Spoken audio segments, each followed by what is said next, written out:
आजकाल बाजारामध्ये वेगवेगळ्या प्रकारचे वडापाव आपल्याला खायला भेटतात. तसंच मी सुद्धा आज एक वेगळ्या प्रकारचा वडापाव बनवते, तो म्हणजे कॉर्न वडापाव. इथे मी बटाटे घेतले 3 उकडून आणि हे कॉर्न आहे त्याला सोलून व्यवस्थित साफ करून घेतलेलं आहे. याला आपण आता अगोदर मिक्सरमधून काढूया. पण मिक्सरमधून याला फार बारीक नाही करायचं, अगदी थोडंसं जाडसर असं बारीक करून घ्यायचं आहे. प्लस मोडवरती 2 ते 3 वेळा फिरवायचं, म्हणजे व्यवस्थित ते जाडसर भरडल्यासारखं होतं. आता पॅनमध्ये तेल टाकूया 1 चमचा.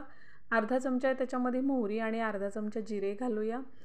अद्रक लसणाची पेस्ट आहे ती पण टाकलेली आहे. माझ्याकडे फ्रेश कढीपत्ता नव्हता, त्यामुळे मी ड्राय कढीपत्ता होता तोच इथे चुरा करून टाकलेला आहे. तसासुद्धा कढीपत्ता छान लागतो चवीला. अर्धा चमचा हळद घातली. हे सगळं चांगलं मिक्स करून घेऊया.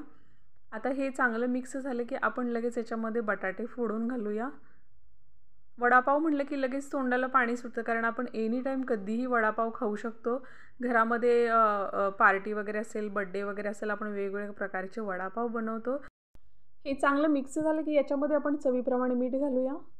अर्धा चमचा मीठ घातलेला आहे, कारण सारण फार कमी आहे, एवढं जास्त नाही आहे, त्यामुळे अर्धा चमचा मीठ याला पुरेसं होईल. आता हे आपण कॉर्न बारीक केलेलं होतं हे त्याच्यामध्ये टाकून घेऊया. हिरव्या मिरच्या अगदी 2 चिरून मी इथं टाकलेल्या आहेत, कारण तेलामध्ये टाकायला मी विसरून गेले, त्यामुळे मी त्या इथं टाकलेल्या आहेत. तुम्ही मात्र तेलामध्येच मिरच्या टाका, त्या फ्राय झाल्या तर म्हणजे तिखट लागणार नाहीत. आता इथं आपण 2 चमचे कॉर्नचे दाणे टाकून घेऊया. मी बारीक न करता तसेच टाकलेत, कारण हे सुद्धा छान लागतील वडापावमध्ये. मस्त त्याला चांगलं मॅश करून घेऊया. आता हे सगळं मिक्स झालं, याच्यामध्ये मी अर्धा चमचा बटर टाकते. बटरमुळे थोडीशी चव छान येते कॉर्नला आणि बटरला, त्यामुळे मी थोडंसं इथं बटर टाकलेलं आहे. बटर बिलकुल ऑप्शनल आहे. हे चांगलं परत एकदा मिक्स करून घेऊया. त्याच्यामुळे हे सारण अगदी सॉफ्ट होईल आणि चवीलासुद्धा छान लागेल, म्हणून मी थोडंसं बटर इथं वापरलेलं आहे. आता सारण तयार आहे आपलं. वरून थोडीशी कोथिंबीर टाकूया आणि याला आपण साईडला ठेवून देऊया थंड व्हायला. थंड झाल्यानंतर आपण याचे छान छान गोळे बनवून घेऊया. तोपर्यंत मी इकडे बेसनपीठ घेतलेलं आहे. बेसनपीठ मी अंदाजे घेतलेलं आहे, त्याचं काही माप नाही आहे. अर्धा चमचा त्याच्यामध्ये मी मीठ घातलं आहे. अगदी थोडीशी मी इथं सोडा टाकते. अर्ध्या चमच्यापेक्षा सुद्धा कमी घातलेला आहे सोडा. हे मिक्स करून आता थोडंसं पाणी टाकून याचं चांगलं आपल्याला बॅटर बनवायचं आहे. जास्त पाणी घालायचं नाही, हळूहळू पाणी घालत याला अगदी अशी पेस्ट बनवायची आहे की आपल्याला त्याच्यामध्ये वडा चांगला डीप करता यावा.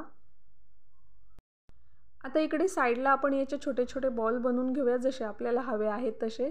याच्यामध्ये आपण अख्खे कॉर्न टाकलेले आहेत ना, त्यामुळे थोडेसे ते बसायला वेळ लागतो, पण पटकन बसले जातात व्यवस्थित. त्याच्यामध्ये सेट करायचं. तर अशा प्रकारे आपण इथं सगळे बॉल्स बनवून घेऊया. सगळी तयारी करून झालेली आहे आपली. आपण आता वडा तळायला घेऊया. तेलसुद्धा आपण साईडला तापत ठेवलेलं आहे. तर वडा याच्यामध्ये चांगला डीप करून घ्यायचा आणि हळूच तेलामध्ये सोडायचा. अगदी व्यवस्थित तो तेलामध्ये सोडला गेला पाहिजे. हां, तर आपण जे सारण बनवतो ना बेसन पिठाचं, ते व्यवस्थित अगदी दाटसर आलं पाहिजे. जर पातळ झालं तर इथे वड्याला प्रॉब्लेम होऊ शकतो किंवा ते सगळीकडे तेलामध्ये पसरलं जातं. मग त्याच्यापेक्षा व्यवस्थित सारण बनणं खूप महत्त्वाचं आहे. वडे अगदी मंद आचेवर खुसखुशीत तळून घ्यायचे. तुम्ही बघू शकता छान वडे तळून तयार आहेत. याला आपण लगेच साईडला काढून घेऊया. मस्त कलर आलेला आहे वड्यांचा. आता असेच दुसरे पण आपण टाकून घेऊ. दुसरे वडे आपण टाकत असतो त्यावेळेस जरा थोडंसं तेलाचं टेम्परेचर कमी असतं, ते हाय ठेवायचं आणि परत ते वडे टाकायचे. तर अशा प्रकारे आपण हे पण वडे तळून घेऊया. तर छान रेसिपी झालेली आहे. वेगळे वडापाव खायला टेस्टी. आवडले असेल तर चॅनलला सबस्क्राईब जरूर करा.